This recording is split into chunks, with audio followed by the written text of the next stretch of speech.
think we can begin now. So, good afternoon, everyone. My name is Angelika Gemovic, and I'm a PhD candidate in English language and literature at the Faculty of Philosophy, University of Novi Sad. And today I will be the moderator of this e-conference on the topic of food security. This e-conference is a part of an ongoing series organized by the EUGLOH Alliance, and it is focused on the UN Sustainable Goals development. For this edition, the University of Paris-Saclay and the Lund University decided to co-host a conference dedicated to exploring Goal 2 of the United Nations 17 Sustainable Development Goals, which is zero hunger. This global issue of hunger and food insecurity has shown an alarming increase since 2015, a trend intensified by a combination of factors, including the pandemic, conflict, climate change, and deepening inequalities.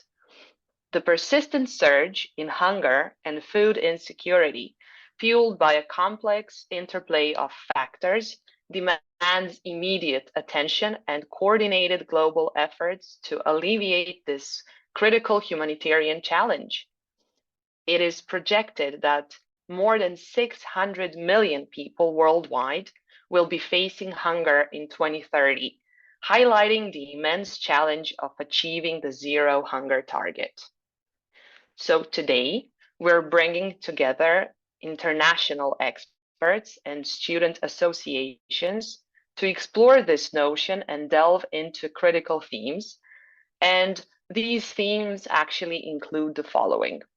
So we will discuss current state of global food security and the agronomic prospects for a more sustainable future. In addition to that, we will tackle climate change and food security, as well as food well-being at the time of COVID-19, the use of coping strategies rooted in caring for low socioeconomic status families, and in the end, we will devote our time to showcase local initiatives dedicated to the reduction of food waste. Attendees will gain valuable insights into ongoing research on different aspects related to the UN's Sustainable Development Goal number 2, which is, as we said, zero hunger. This includes challenges associated with food security, identifying the entities responsible for ensuring food security, and gaining insights into specific case studies and students' projects related to this topic. So whether you are a passionate advocate for food security, a seasoned professional, or simply someone interested in the cause, this e-conference offers a platform for knowledge exchange and collective action. In that regard, I inform you that at the end of this conference, you will have time and space to exchange your ideas with our speakers. I would now like to introduce our first speaker, Professor Nicolas Guilpart. Nicolas Guilpart is an associate professor at Paris-Saclay University, Agro-Paris Tech. His research focuses on the effect of climate change on agriculture, as well as climate change adaptation and mitigation in agriculture. Professor Guilpart, the floor is yours. Okay. Thank you very much, and good afternoon, everyone. So I'm sharing my screen. Can you see my screen? Yes, we can.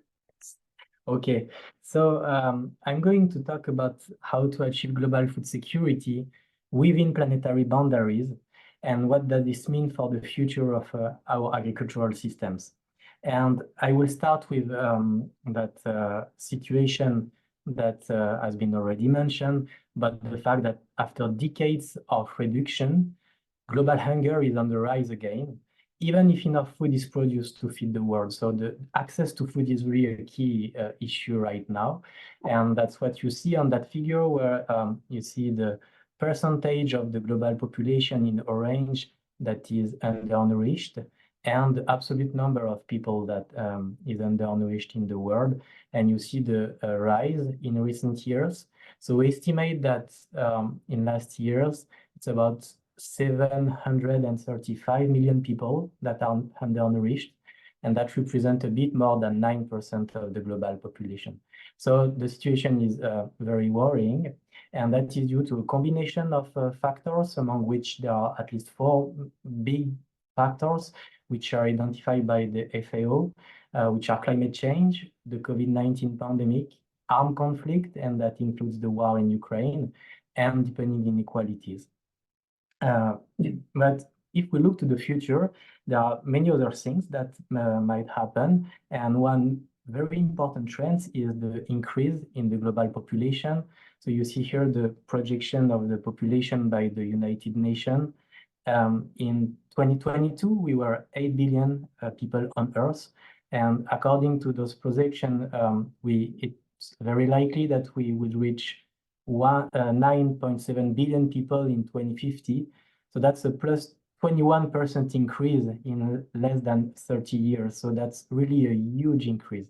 And this increase in the population is projected to continue toward the end of the century to reach around 10 billion people. And that's a plus 30% increase compared to 2022. So a very huge increase of the population. And if we combine that with the fact that usually when people get richer and when it's measured by the per capita GDP, on average, people eat more in terms of calorie. And that's a relationship that is quite robust because it holds across many countries from different economic groups and across time. So that's what you see on the figure here. So when we combine those two trends of the population growth and the increase in the food demand per capita, that leads to a very high increase in the global food demand by 2050 relative to 2010. And this increase is estimated to range between plus 35% to plus 56%, so in a few decades. And those estimates include different assumptions about diet changes and reduction in food losses and waste and other assumptions. So that's a very huge pressure on our agricultural system at the global scale. And that's something very important for our agricultural system in the future. And so that's maybe the first big trend that is going on.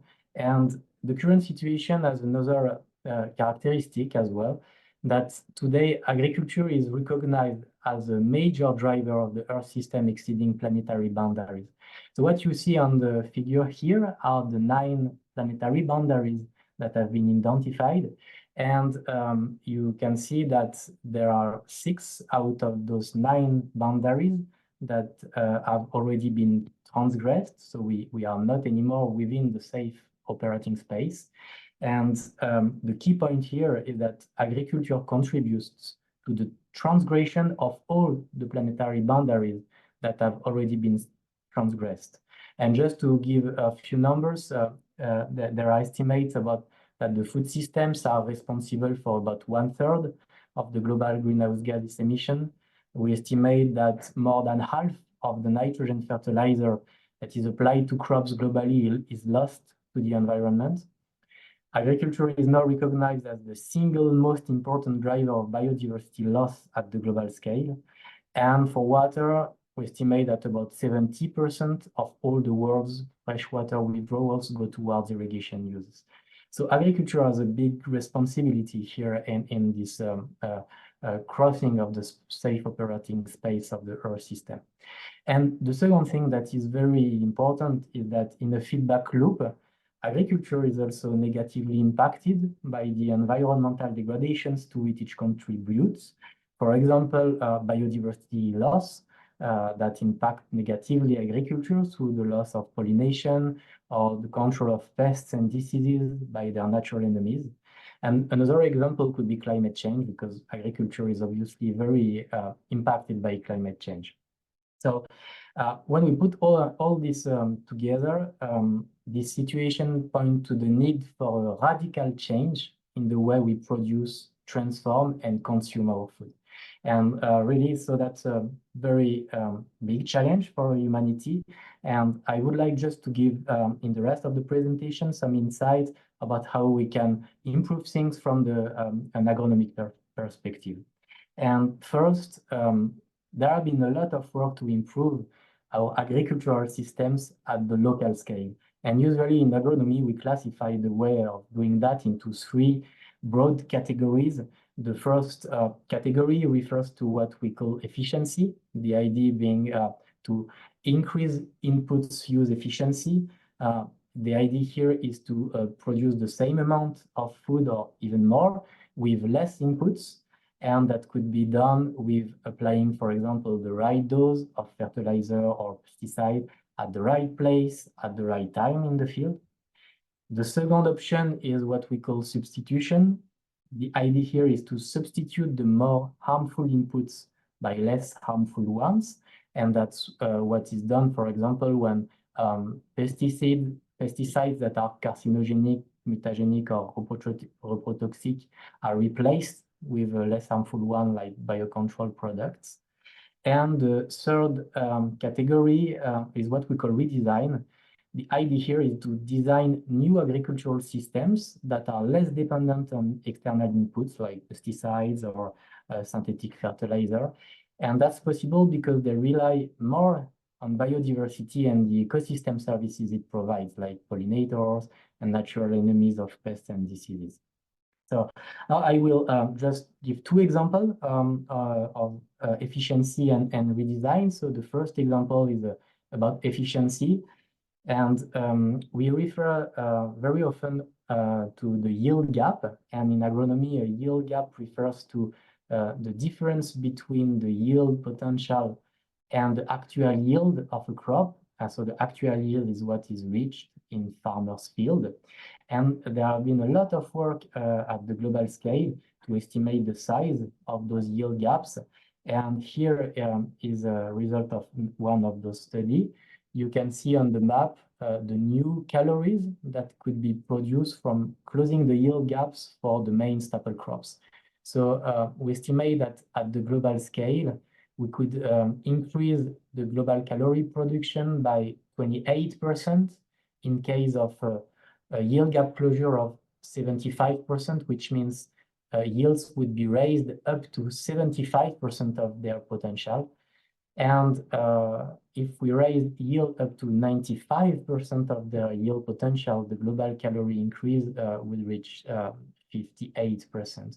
So if you remember the range of increase in the global food demand, that's a bit comparable because it was between plus 35 to plus 56%. Then the question is, if we do that, can we stay within the planetary boundaries? And there is one recent study that tried to answer that question. That's the work from the EAT-Lancet Commission, where they assess different food system scenarios based on different assumptions about production, so mainly productivity, the level of yields, combined with different assumptions for waste, full waste or waste are halved, and different assumptions regarding human diet, with a business as usual diet, a reference diet that is a healthy diet, and some other diets. And they assess those food system scenarios across against the planetary boundaries. When it's green, it means that we are within the safe operating space, and when it's red, it means that the boundary has been transgressed. And yellow, it's in between, kind of uncertainty. And what we can see here, that study suggests that it's possible to achieve global food security within planetary boundaries, well, except for one, but for all the other, it should be possible. And that involves a closure of yield gaps up to 95% of yield potential, so huge increase in yield, but this needs to be combined with a reduction of food waste, so half waste here, and the adoption of healthier diet, because the business as usual diet doesn't work here. So, so that was the first example that showed that there is some way of likely fit the world within planetary boundaries. And I will quickly give a second example about what we call redesign. And perhaps a good example of what is a redesign is organic farming. And for example, when we compare organic farming to conventional farming, we find usually on average a higher biodiversity within the fields where agriculture takes place, which is about 30% higher when it's measured with the species richness. So that's the first benefit, the first advantage of organic agriculture. But if we compare the yields of organic farming and conventional farming, we find across many experiments across the world that yields are usually lower in organic farming, about 20% on average. And that's very important because it means that if we want to produce the same amount of food, perhaps we would need a more agricultural area because of the lower yields. So if that leads to, for example, deforestation that might negatively impact biodiversity, so the balance between local and global scale is a bit complicated. And there is one recent study that tried to assess that. And they assess as well different food system scenario with one based on the current diet, one with a healthier diet, the USDA dietary recommendation, with different scenario of waste reduction and different share of global organic share in global farmland and other levers that I will not comment. When it's green, the cell is green, it means that the scenario is judged feasible.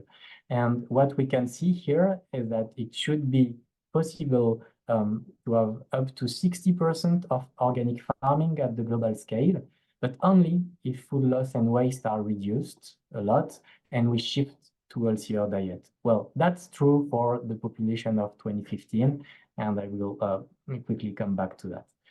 So what can we learn? I will learn from these two examples. The first thing is that our agricultural system can be improved in different ways, and we talked about this efficiency substitution redesign framework. But there are still some uncertainties. For example, about can we close the yield gaps sustainably if increasing yields involve conventional farming with more use of pesticides that may impact negatively biodiversity and impairs the sustainability of agriculture on the long term, but we don't really know about that very much. We don't know for organic farming how much organic farming can be done in 2050 if we take into account the increase in the global food demand. And for both cases, the effect of climate change are still not very well known and the possible adaptation. But there is one thing that we know, I think, with more confidence, that we need a food system approach. And because some solution may be good at the local scale and bad at the global scale, and it could be the other way around. And we know that adopting healthier diets and reducing food losses and waste are also key things to achieve global food security within planetary boundaries. So, well, that's it. Shortly, so we see that after decades of reduction, global food insecurity is on the rise again. Agriculture is a major driver of the Earth system exceeding planetary boundaries. That the increase in the global food demand, biodiversity loss, and climate change are major challenges for our agricultural systems in the coming decades. And many options to improve agricultural systems at the local scale have been identified, but they also need to be assessed at the global scale and combined with other interventions like healthier diet and reducing food loss and waste in the food system approach to identify the best way forward. Well, thank you for your attention. Thank you, Professor Guilpart, for this interesting perspective on the climate change and on this pressuring topic, as well as several alternatives and obviously further research into how to improve this urgent situation of agricultural crisis. And now we have in just enough time for 2 questions related to this topic. So I would ask the audience to write their questions. And actually we received during the presentation 2 of them. So I would like to read them, Professor, to you. So the first one is, who do you think has the responsibility to make sure we have sustainable agriculture? Okay, well, that's a very good question. And I mean, if we agree that we need a food system approach, it means that it's a shared responsibility that should involve all actors at different stages of the value chain in the world food system. So that's something that there is some responsibility at the production stage for farmers to make the best, to improve their system. But it's there is also a need for the consumer to shift when possible to healthier diets, but also in between all the transformation and transportation of food, and retailers are also involved, especially for food loss and waste. And just in other stage of the value chain, all the company that develop and sell pesticides or inputs, they also have a responsibility here. And so I think it's a matter that everyone is involved and should be involved. And there is a specific role, I guess, of government and to coordinate this kind of action and make sure that everyone is involved into this making things happen. Okay, thank you very much for your answer. Another short question asks whether the data presented is going to be shared for review or study afterwards. Well, the two examples that I showed, the one about closing yield gaps and the EUGLOH, the scenario with the planetary boundaries, and the one about organic farming, all come from scientific papers that have been published and are accessible to anyone. The EUGLOH Commission didn't undergo a strict peer review process like scientific paper, but there are many experts involved, so everything is publicly accessible. That's lovely, thank you.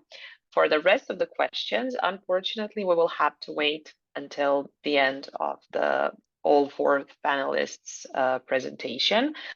And unfortunately, Professor Nicolas Guilpart will have to leave now because he has his lecture afterwards. But he would gladly answer any questions later after the presentation, or other panelists can give you the answer to them. Thank you very much, Professor. Okay. It was really a great pleasure listening to you. Okay, thank you very much. Thank you, thank you. Bye-bye. So Bye-bye. I will now, bye-bye. So now I would like to introduce our second speaker, Professor Lennart Olsson. Lennart Olsson is a professor of geography at Lund University and the founder of LUXUS, Lund University Center for Sustainability Studies. Lennart will give a presentation concerning climate change and food security. So, Professor, the floor is yours.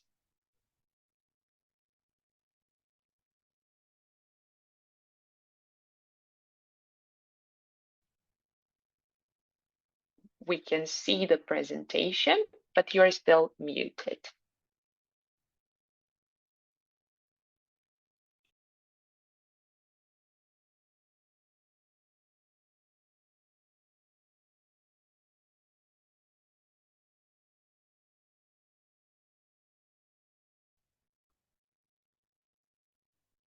Unfortunately, I failed to hear your microphone. Can you hear me now? Yes, yes, okay. Lovely. Okay. Fantastic. Okay. So there are 3 things that I would like to, or 3 main messages I would like to convey. The first one is, what does our food system look like? I think that's really important to have a better insight into that if we want to know the reason why it's underperforming. Secondly, what will climate change do to food security? And lastly, what alternatives do we see in the short and the long terms?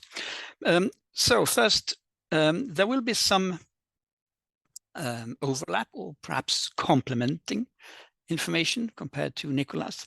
So first of all, I would like to put agriculture into the SDG framework. I think it's fair to say that no other sector in society is as connecting to all this SDGs as agriculture. I've here shown in blue lines how agriculture is a base, sort of the main driver of some of these SDGs like zero hunger, clean water and sanitation, climate action, life below water, life on land. Agriculture here is the prime driver. And in the brown ones, that's where agriculture is a secondary driver, but still very important. So we really need to put agriculture into, give it a central place in discussing SDGs, not only zero food, actually. I would like to give another view of the food system. And this circle here, that is sort of the goals of there are two types of goals, the food security goals and our environmental goals. So this is what we would like the food system to deliver by 2050 on a number of food security goals and environmental goals.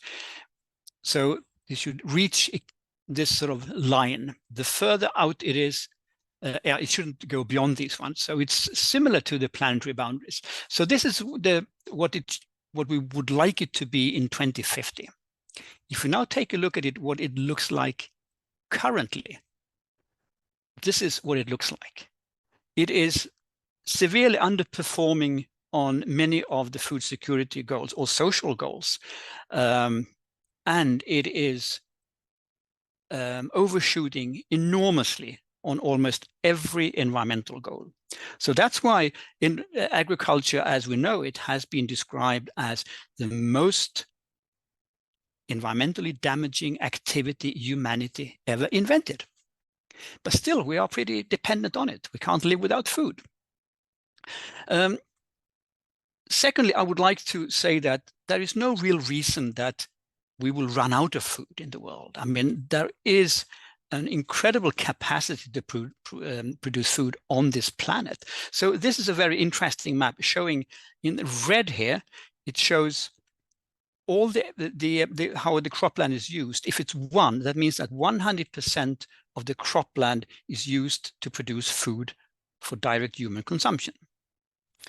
In the other end, 0, that means that the cropland is used to produce food for not for human consumption, but for animals or even cars through biofuel. And we can see we have an enormous large area, almost the sort of entire area east of Mississippi River is basically very high yielding, but it's not producing food for direct human consumption. It's mainly for livestock or for cars. Europe is the same. We have quite, but most of Africa and Southeast Asia is using their cropland in a much better way than we do in North America and Europe, because it is a kind of detour to produce food through livestock. Secondly, as Nicolas said, we are wasting a lot of food. I will come back to this a little bit later. If we take a look at the food system from a political economy point of view, it is one of the absolutely most concentrated sectors of society we have. Perhaps only internet is as economically concentrated. I mean, internet, we have basically 3 providers. We have Apple, we have Android, and we have Microsoft. They are controlling almost the entire market.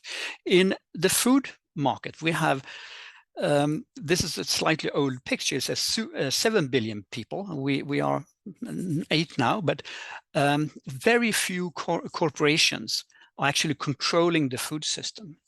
And then we'll take a look at them. If we start with this one, I hope you can see my cursor. Look at the input companies providing inputs to these 1.5 billion producers in the world. That is controlled entirely, almost entirely by 3 or 4 corporations. And what is perhaps more problematic is that it is the chemistry industry. They are controlling all the seed industry. So all the small blue bubbles here, they are seed companies that had been acquired by a chemical company. So we have got this integration of chemical industry controls 75% of the seed industry, dictating how farmers produce food in the world.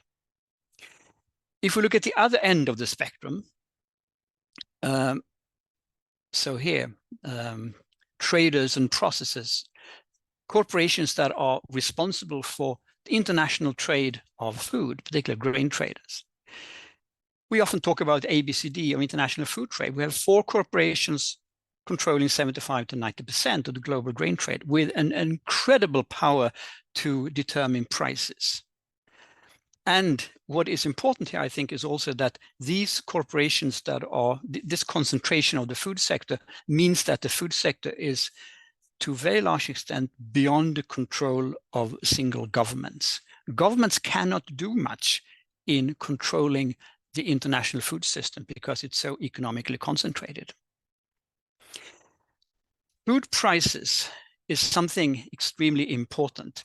If we look at the yellow line here, which is the line where inflation has been removed, in the 1970s, we saw high food prices, particularly around sort of first half of the 70s. That was a period characterized by famines. We had the severe Indian famines. We had also lots of violence and riots against food. Then came a long period of declining food prices and much more stability in the food system.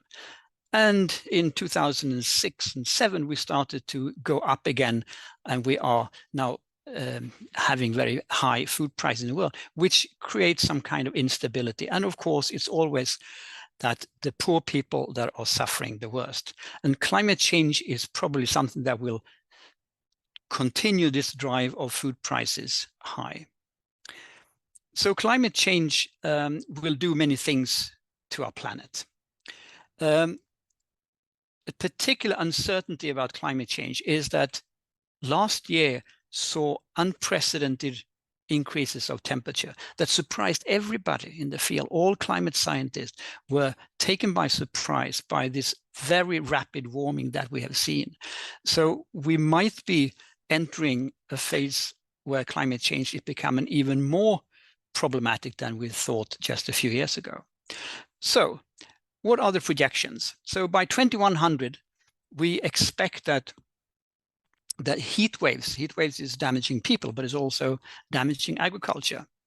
Perhaps there will be something like between 5 and 10% reduced production by 2100, or between 5 and 3% reduction of productivity by 2050. And compare that with what Nicolas said, we need to increase the production by 35 to 50%. The climate change will actually make it harder to make these increases. So that's a real struggle. Unfortunately, climate change is not only affecting the quantity of food being produced, it's also affecting significantly the quality of the food we produce. So here shows the most common rice varieties or cultivars grown in China. It's a scientific experiment conducted in China and Japan. It shows how protein content in rice, in different rice varieties, will be affected by not climate change per se, but the higher carbon dioxide levels in the atmosphere that we will face in the future. So something like 10 to 15% reduction in the protein content of rice. And we can expect the same type of reduction in other cereals. If we look at vitamins, the same picture, 20, 30% reduction in the nutritious values of our food, which is a particular problem, of course, for children and people who are dependent on one particular grain as a staple food. I mean, in affluent countries, we can always compensate this by eating more carrots and tomatoes and apples and berries and things like that. But for people who are very much dependent on one particular staple food crop, it's really a problem. So what alternatives do we see? Nicolas gave a very sort of good presentation of that, but I will put it a little bit more on a political agenda. So food security is what we talk about. The idea that the world should produce enough food for everybody to have sort of live a good life, and we should provide access to food. But it's very silent about who decides what food to produce or what people should eat. So for example, the Lancet Eat Commission that Nicola referred to has been criticized a lot for being some kind of a elite Northern Europe, North America view of what we eat.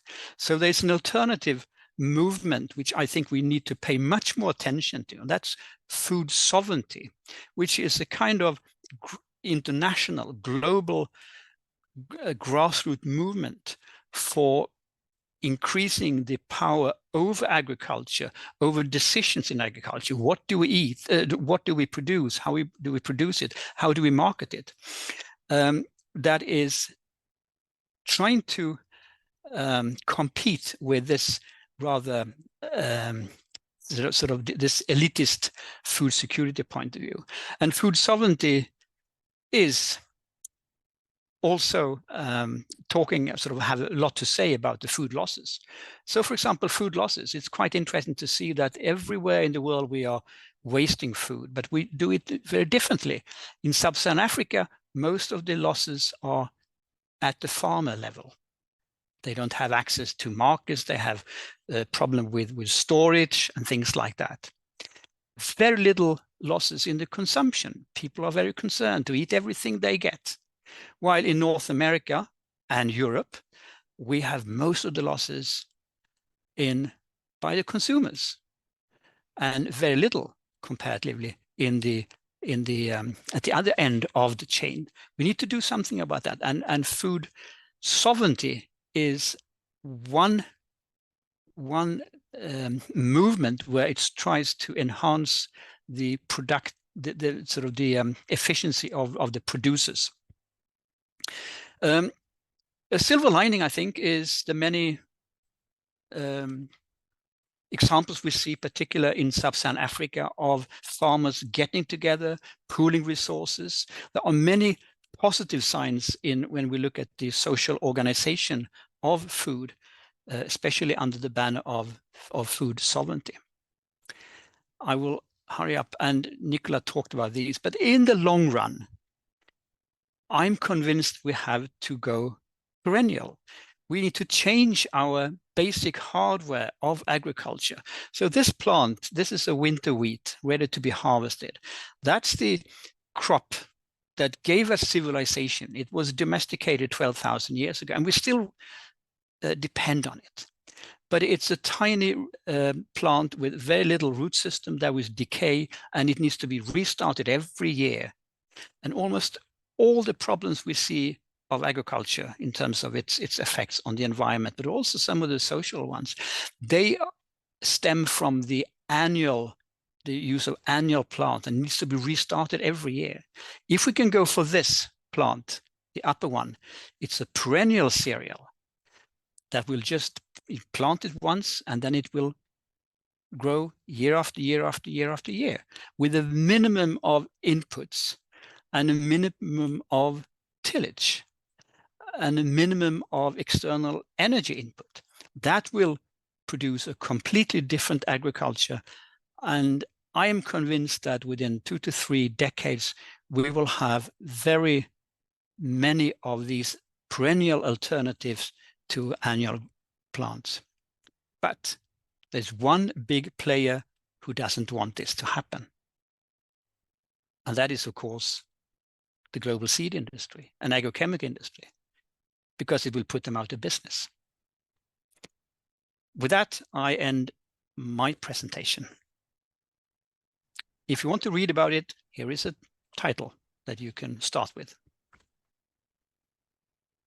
Thank you, Professor Olsson. This was graphically and visually inspiring, and I think it was really easy even for amateurs like myself to follow, and it was very insightful, and I really appreciate this presentation.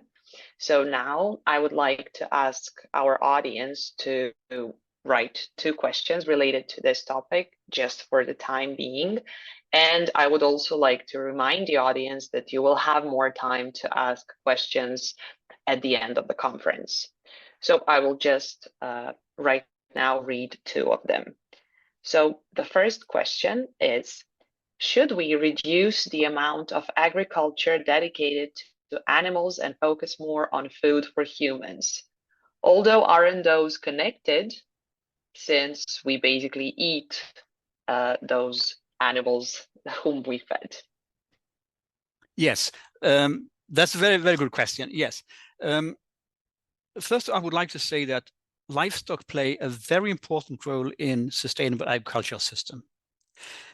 So I'm not arguing for going vegan or anything like that. I think livestock are important. They can provide 2 things. They can provide nutrients to our soils by grazing large areas and bringing the nutrients through manure back home to the farm. Secondly, they can eat things that we cannot eat as human beings and transform that to like milk that we can drink and get cheese from and so forth. But the current system, we are producing livestock products in very, very problematic ways. So it's almost industrial production of animal protein. That is something that needs to, if not stop, so at least change profoundly.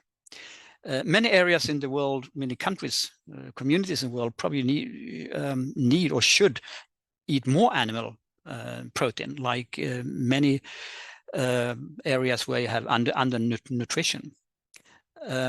So livestock is important, but the way we produce livestock is very problematic. Okay, yes, thank you very much. Another question here says, do you believe that producing GMO could resolve the issue, or will it lead to more harm?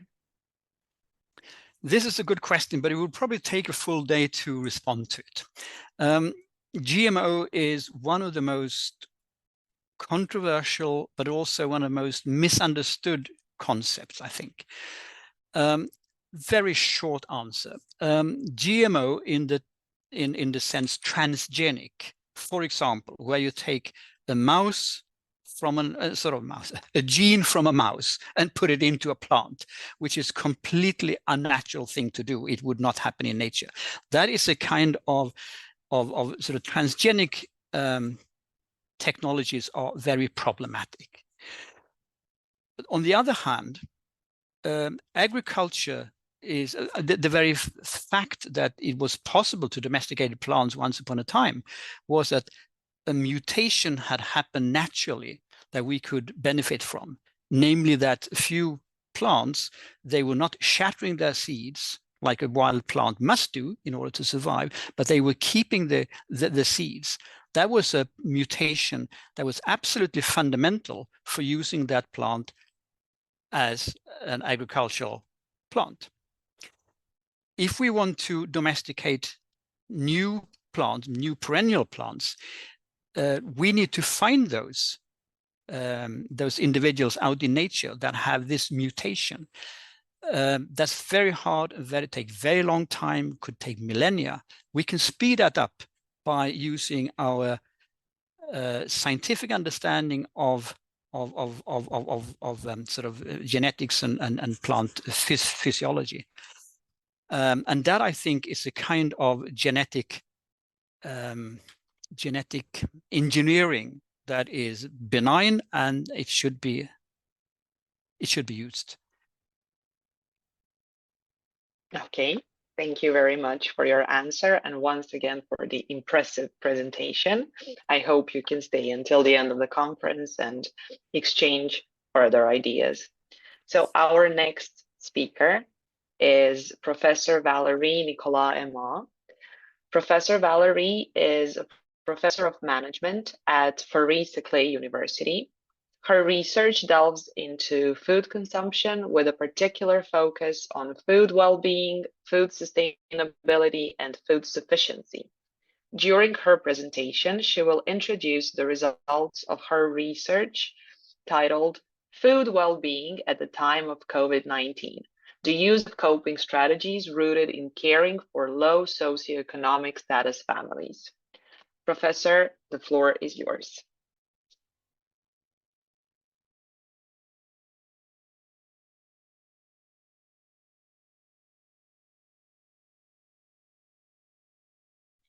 Now the sound, I don't mute. Okay, now you are supposed to be able to hear me and to see my presentation. Well, thank you very much for giving me the opportunity of presenting a work I am conducting with colleagues about food well-being and food security. Just a reminder, we are here on this picture in 2020 in a poor suburbs near Paris, where you can see a resident lineup of people who are looking for food in food banks. This situation was a great opportunity, not luck, but it was an opportunity to think over food insecurity in which countries, and especially in poor environments, and especially in a context of crisis.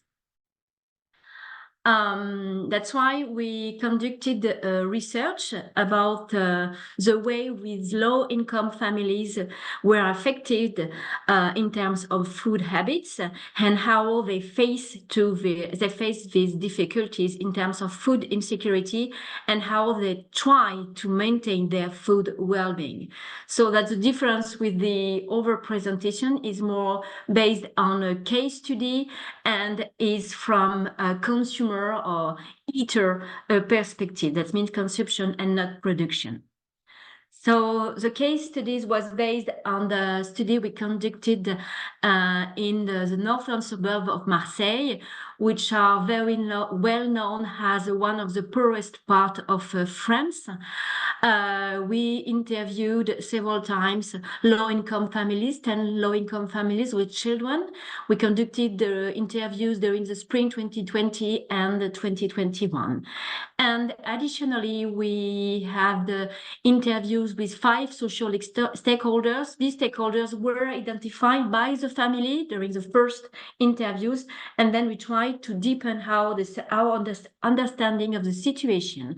These stakeholders came from social welfare centers, schools, faith-oriented organizations who were in the neighborhood. That's why we really were in a small space. That's a picture of the area we explored. The first question is how did the COVID-19 crisis affect the eating habits of low-income families? First, it clearly identifies the emergence of a new class of poor. That means we made people who weren't used to receiving food aid. They were called the under the radar. That's why the self-care organization, the welfare organization couldn't identify them before the crisis, at least in terms of food deficiencies. And the crisis triggers this growing situation of food poverty and then in a perceived food insecurity in this population. We speak about perceived food security because it was real for some part of for some part of the families, but for another part of the family it wasn't really happen, but it was a perception which was very strong in their mind and which influenced their behavior. So in terms of growing food poverty, we clearly identify anxiety about not having enough food because this population had also other vulnerabilities in terms of jobs. Most of them had undeclared work, which means that during the crisis they couldn't benefit from allowances, and some of them were also undocumented. That's why they were afraid of going out because they were afraid of being controlled for their lockdown authorizations, but also for being controlled in terms of ID. And then that's why anxiety was particularly strong in this population. And as a consequence, we could observe lower food quality, and they also tried to reduce food in terms of quantity as well, in order to face this anxiety about not having enough food. And of course, we identified food insecurity, which was more or less perceived by the population. It was more difficult to have access to food because in the area, the grocery stores had more difficulties to fill their shelves. Even if you could find some food, of course, in France, it wasn't the famine. We could find food in groceries. It was more difficult for this population to find food because the prices were quite high. Not really because of price increases, but it was more difficult to find cheap products compared with more expensive products, for example, organic products or high-end brands. And that's why Valérie, Valérie, I apologize for interrupting you.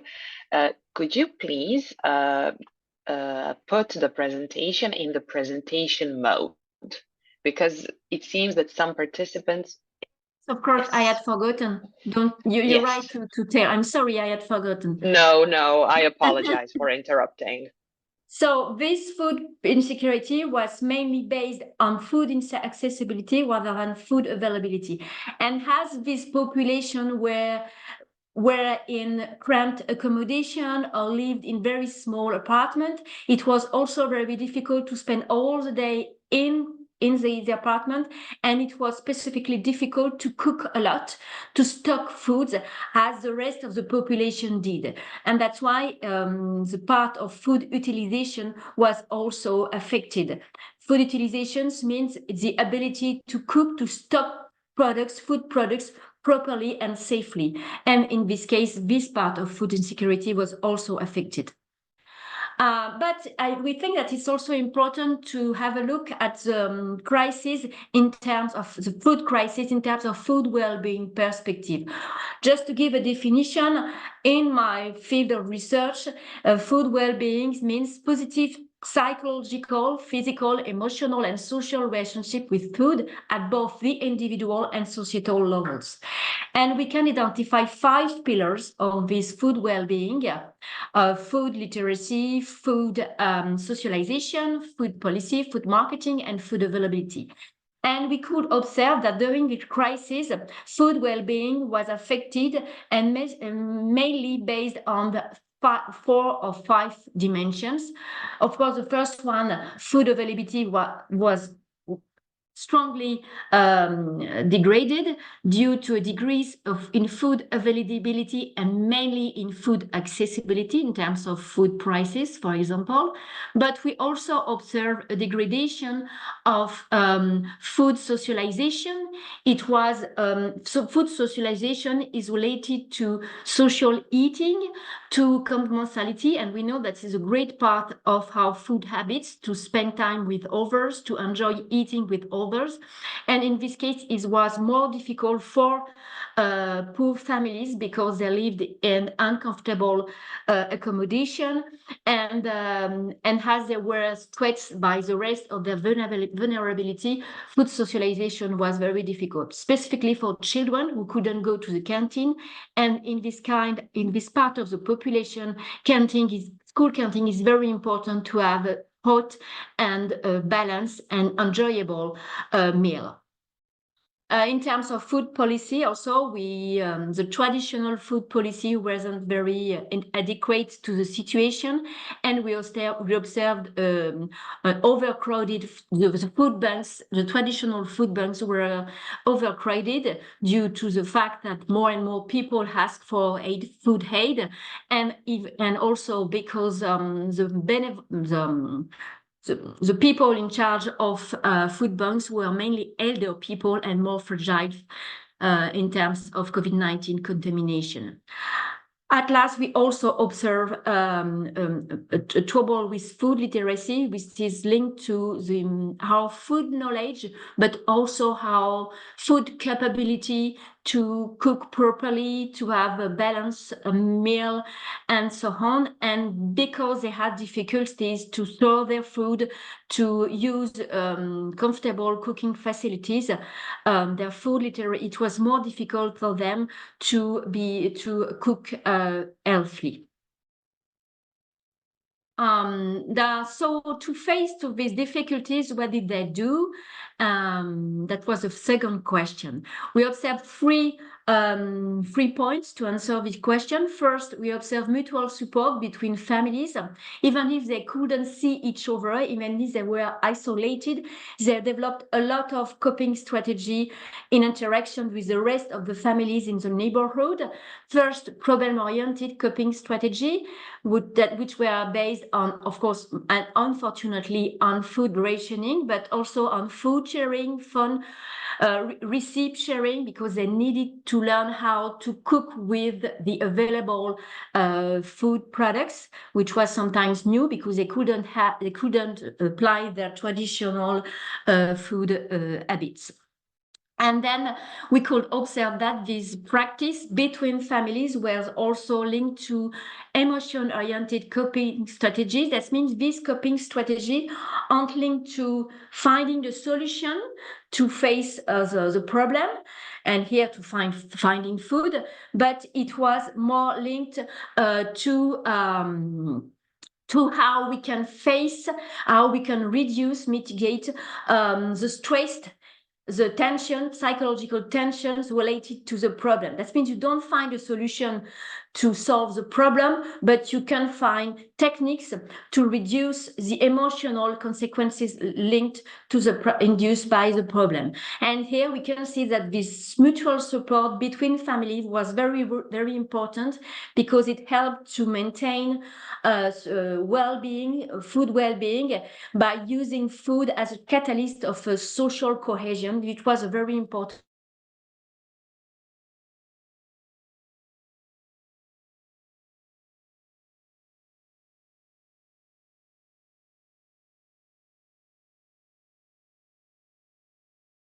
part of the week with the residents of the neighborhood, and for example schools. And you have here pictures of food banks, ad hoc food banks organized within the school, with a teacher who organized this food bank. And it was very important to their role played very important, had an important impact on families in needs, because of course they provide food, but also because they knew very well the family, and they knew how to tackle this problem of food aid. Because remember, many of these families weren't used to food aid before, and then it was very difficult to ask for help. Their dignity was jeopardized, and that's why this intervention of social stakeholders who have very close relationship with the family, who were able to identify the specific needs of each families, were very important to be both efficient, but also to preserve families' dignity. And finally, we could observe the setting up of a food aid network based on what is called the ethics care. And that's why we think that this part of our results could be a good way to conceptualize how a food aid network could be built in a given geographic space, in order to be efficient and in order to take into account a family's well-being as a whole. First, it's a care about. It's to be able to be aware of food needs, and here, which was very important, it was the intervention of social stakeholders who knew very well the families, but also the inclusion of all the families to give some alerts to be able to identify all their families who were in needs and who weren't ready to ask for help. And all the actors, families and social stakeholders fulfill this care about objective. Care for, it's a sense of responsibility, which was also very important among all stakeholders. It also contributes to preserve families' dignity, because they feel responsible in this fight. In this fight, they weren't only perceived, they weren't only beneficiaries. Caregiving, it was also a key point. That means in this food network, it was important to be committed directly in care actions and not only give food and don't contribute, and not contributing to distributing food, to interacting with the family. That means the direct commitment is key in care actions. And finally, the fourth point, it's care receiving. That means the need to give the opportunity to the beneficiaries to be able to recognize this help, to say, well, this help is important for me, and I want to give a kind of counter gift. For example, families who were helped love to cook for other parts of the system or for other stakeholders.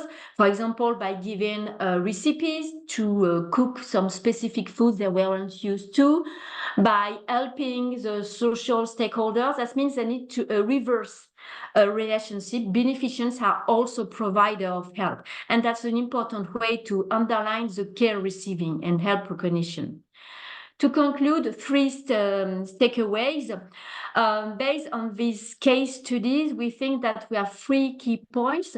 First, it's important to considering food insecurity for the lens of food well-being. It isn't only a question of quality and quantity of food, it's also how people live these food experiences in terms of psychology, in terms of sorry, I won't manage to do it. In terms of social consequences, and cultural consequences as well, pleasure, emotional, and so on. And the second point, it's promoting food aid system based on spatial, and relational proximity. That means it's very important to build with this food system with close partners. That means close in terms of geography and in terms of social relation, because it's the best way to know perfectly what people want and what they need, not only in terms of food, but also in terms of emotional help. And it's a key point, and that's the last point, it's to paying attention to dignity and putting dignity at the heart of food aid. That's very key important, and that's why we need to consider food insecurity through the lens of food well-being. So thank you very much for your attention. If you want more information about this research, I added 3 references of our publication. Thank you very much, Professor, for raising awareness of this extremely important topic and making us actually realize how relevant this moral and ethical issue is. So now we already have some questions for you, but also I can invite audience to ask further questions. So the first question asks, how can societies be better prepared for food crisis? Should there be more clear procedures? We clearly think that we need to consider preparation for a food crisis at a local scale. And because we can see that during a crisis, well, it was quite a specific during the COVID-19, because we had a lockdown, we couldn't move, we couldn't. So that's why we need to stay in our very small environment. And in this case, it was particularly important to have a strong network within this very small neighborhood. But we could say it's the same thing if we have other food crisis due to other kind of crisis, for example, a flood crisis or a hurricane crisis. Finally, the solutions are local at least in a situation of emergency. That means we need to think over this crisis management within the territory and with the local actors, and not necessarily the actors we would be expected in this kind of crisis. But for example, the teachers were very, very important to help the population in this emergency. And that's why maybe we could anticipate the role they could play in this kind of crisis. Just like an emergency toolkit, I don't know. Yes, it definitely makes sense. Another question asks, do you think that supply chain issues have an impact or serve as a confounding factor in this study? Supply chain issues. So if they have an impact or if they serve as a relevant factor in this study. The question is quite difficult to understand. I'm sorry. Okay. The supply chain. Or maybe in terms of commercial supply chain, that means the grocery store, the role of the economic actors. That's the question. Because we can ask the person who asked this question if they can clarify, and then maybe you can answer. I'm sorry, but maybe Angelique, you can understand, but I can, but I don't want to interfere because I'm just an amateur here. So let's better ask a person who asked the question to clarify it, please. So yes, let's answer another one, and then we can discuss it towards the end. Yes, with great pleasure. Yes, awesome. So the last one, the first one actually, was whether you personally made any changes or has COVID-19 actually influenced your own relationship with food and nutrition? And what changes have you made to prioritize well-being and access to nutritious meals during these hard times? For me personally, that was the question. Personally, as a food expert, not a food expert, but as I'm quite very interested in food issue, I try to pay attention to my food habits. And but the COVID-19 was a great opportunity to remind me the key role played by cooking, not only in terms of healthy habits, but in terms of social habits. It was a very important point, an important moment of the day, cooking and enjoying eating, because we cook something good together and thinking of what we would do the next day, and takes time to have a look in books in order to find new recipes. And it reminds us that food isn't only a question of health, but it's really a question of well-being, which yes, reinforce my vision of food not as a health, but not as health, but as well-being. But it's easy to say this kind of thing when you live in a quite a comfortable environment, and we don't have troubles with finding food, because we can pay foods at a higher products. You are ready to buy high-end products if you don't find cheaper products, which wasn't the case of the population we met. And that was a very food crisis for them, not for us, but for them.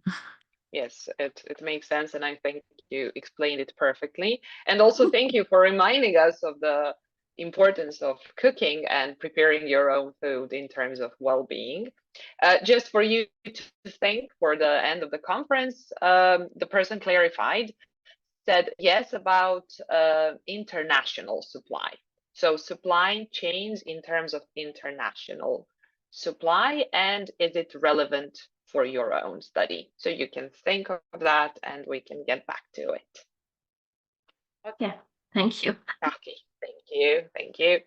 And our final panelist for today is going to be Fanny Linné. I hope I pronounced it well.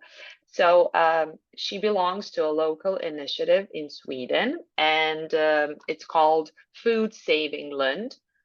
They are excited to share their passion to minimize food waste. Feni is originally from Bali, Indonesia, and she's currently living and studying in Lund, Sweden. She used to work for an organization in Bali dedicated to empower local farmers and make farming a part of sustainable tourism. She joined Food Saving Lund in 2020, and she's passionate about sustainability and wanted to do her part in making the world a better place. As Communication and Public Relation Officer in Food Saving Lund, her main responsibility is maintaining communication with other organizations and potential partners. Being a part of food saving means being among people who are conscious about the environment and want to be a part of the solution and raising awareness and thus preventing more food waste. So let's hear about their organization and how they're trying to prevent food waste. The floor is yours. Thank you. As being introduced, my name is Feni, and here I will introduce about our organization, Food Saving Lund. We call ourselves as food warriors, and this is a story behind the food waste.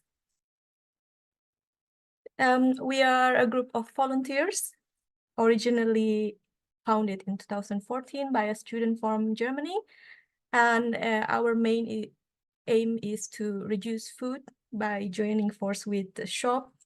So we pick up the food that they cannot sell in a day rather than wasting it, and we share it to our members. And also our main goal is also to share awareness about food waste and to educate the people about it. So our values is not only about saving food, but also fairness and that we are part of the community. So here is the food waste statistic from Food Saving Lund in it's a weekly basis. In 7 days, we approximately save around 36 kilograms of food from 3 of our partners. And in the monthly basis, it is around 226 kilos. And annually from last year, 2023, it reached around 1,441.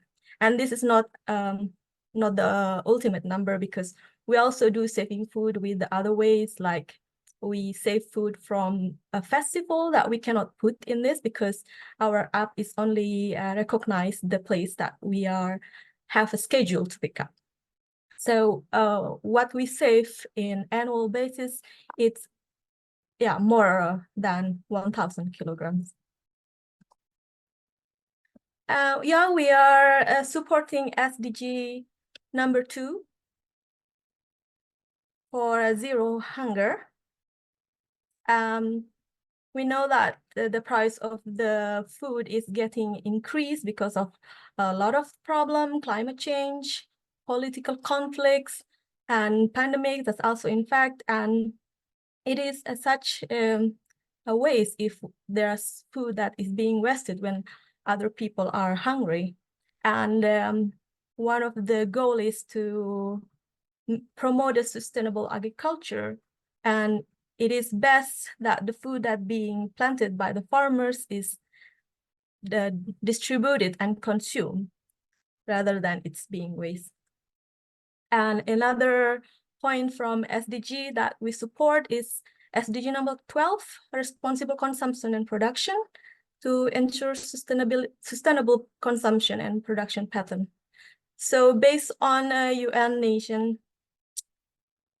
data, 13.3% of the food is lost in the harvesting, transport, storage, and processing. And another 17% is wasted at the consumer level.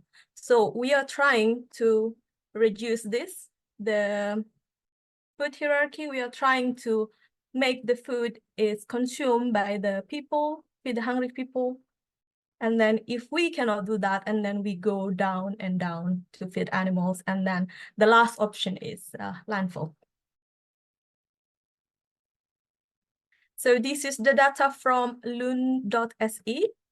In 2018 alone, there are 420 tons of food waste in Lund. That means that 45 kilograms per person per year of food waste created.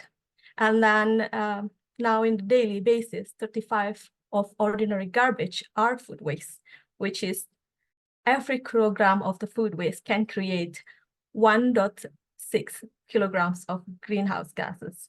So imagine the food that we've been saving 1,000 kilograms, how much greenhouse gases that potentially can be created from that. And now, before back to share about information about food saving Lund, I'm going to share to you tips to minimize food waste. Make a shopping list. That is very important. We know what we need to buy, and it's also saving time when you have a shopping list, what we need to buy. And then always check best before date and expiration date. And there's also an article about this, that best before date and expiration date is a different thing. The product with best before date, sometimes it still can consume after that. So always trust your judgment with the smell and then with how it looks. Smart thinking financially, that sometimes we think that if we buy in the big package of food, it is cheaper in kilograms or in pieces. But if we end up not using it, then it is thrown away, and that is the most expensive if you buy it just to throw away. So always buy something in bulk and just buy based on what you need. Check fridge and freezer. This is also checking what is the temperature for the fridge and freezer, so your food can last longer in there. Store properly, and every product has a different way to store it. If it should be in a plastic bag, if it should be wrapped in a paper, just check it to make your food last longer. Position, always at front. This is also important. For example, if you have a product like milk with a different best before date, always put the oldest one at the front. So when you take it, you take the one that is need to be consumed soon. Appropriate size portion. Take what you can eat. You can always take more later. So don't take too much on your plate and then throw it away later. And this is based on Swedish wisdom. In Sweden, we have a word lagom. That means that it's not too much and also not too little, just right portion. Use the leftover, like we never know how much food that we cook is eaten. The leftover is sometimes still can be consumed, or also can be made into another thing. Like I'm originally from Indonesia, I always make fried rice with the leftover rice, so there is nothing that is wasted. Preserve, there are so many ways of food preservation. We can freeze, that is the easiest to be used for next time. There is also fermentation. And most of the time, a preservation of food is not only to save the food, but also can make it taste better. And the last sort out, it's make sure that for example, some of the fruit, if one is ruined, that doesn't mean that we have to throw everything. So just take out one tomato that is ruined and clean the rest of it. So sort it out. Yeah, and we are not alone in the journey of saving food. This is our fellow warriors. There are the other app named Too Good To Go, Karma. Like there are so many applications that also aim to save food. And there's also a Facebook group that they are doing dumpster diving.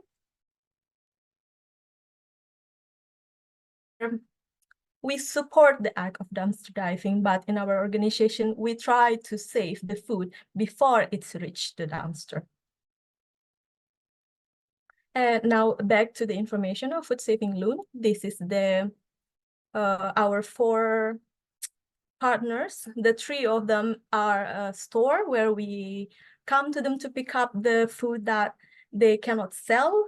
Sometimes what we got is bread, because they always bake new bread every day.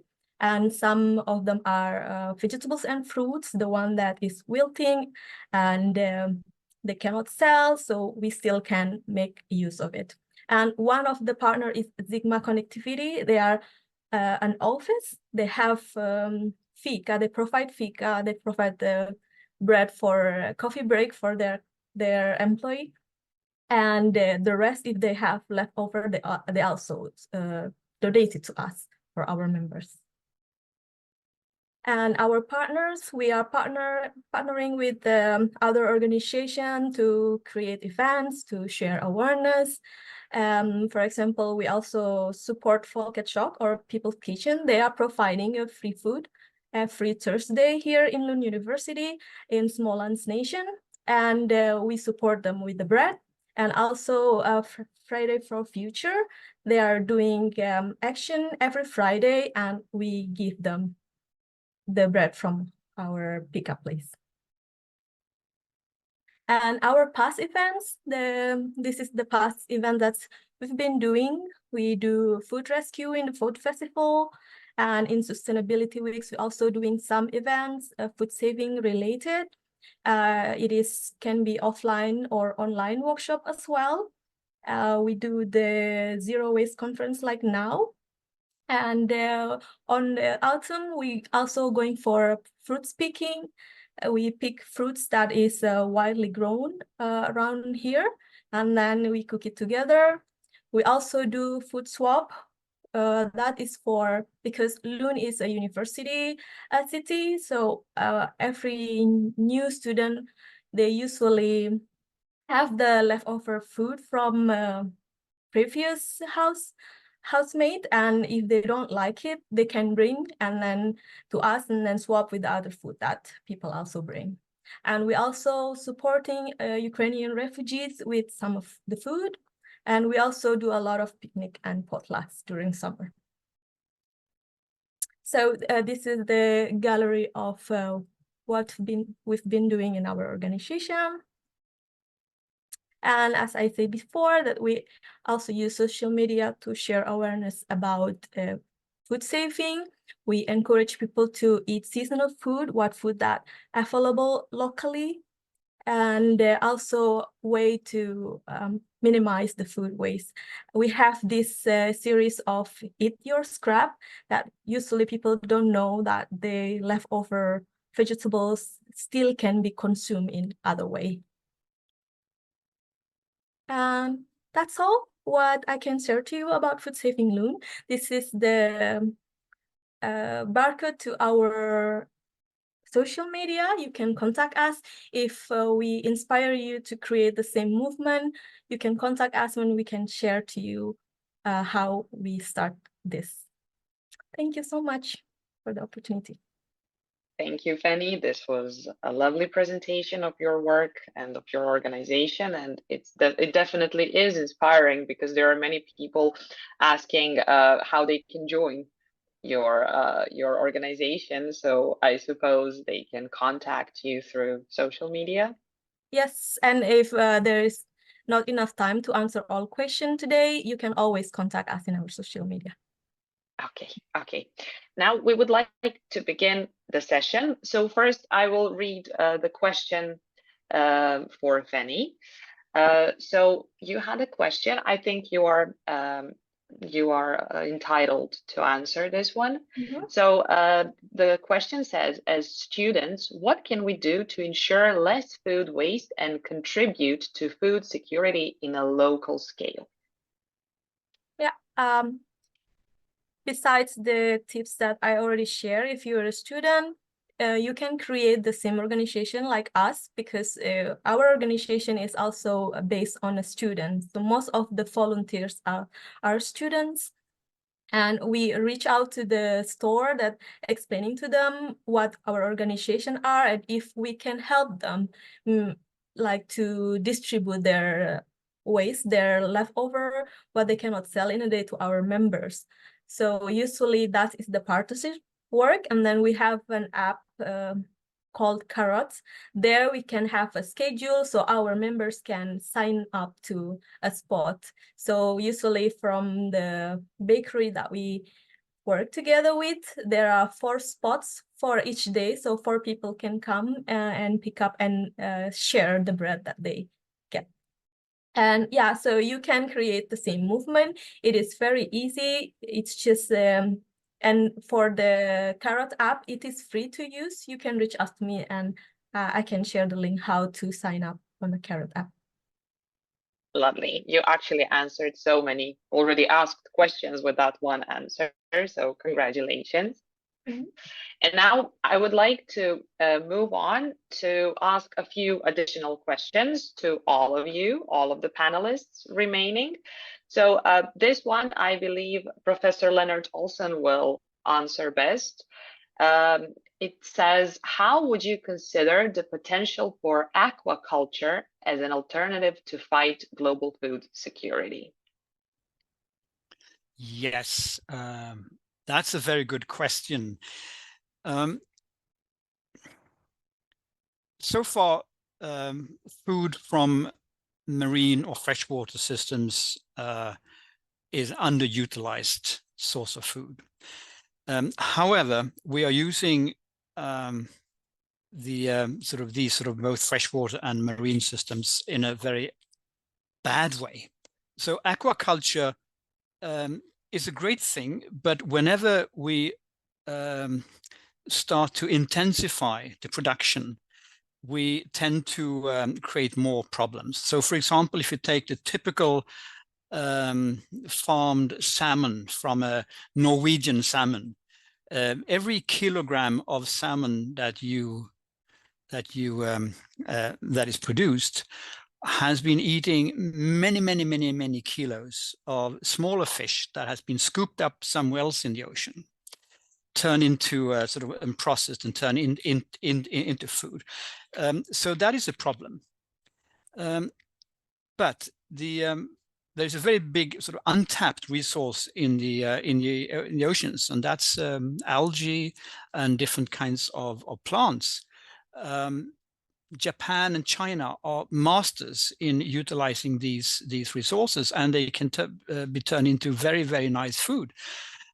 We are bad at that in Europe and North America. I think we should learn from them. So my short message is that yes, aquaculture has a big potential, but we very often overuse this potential when we try to intensify production. Okay, thank you very much for this brief yet very profound answer.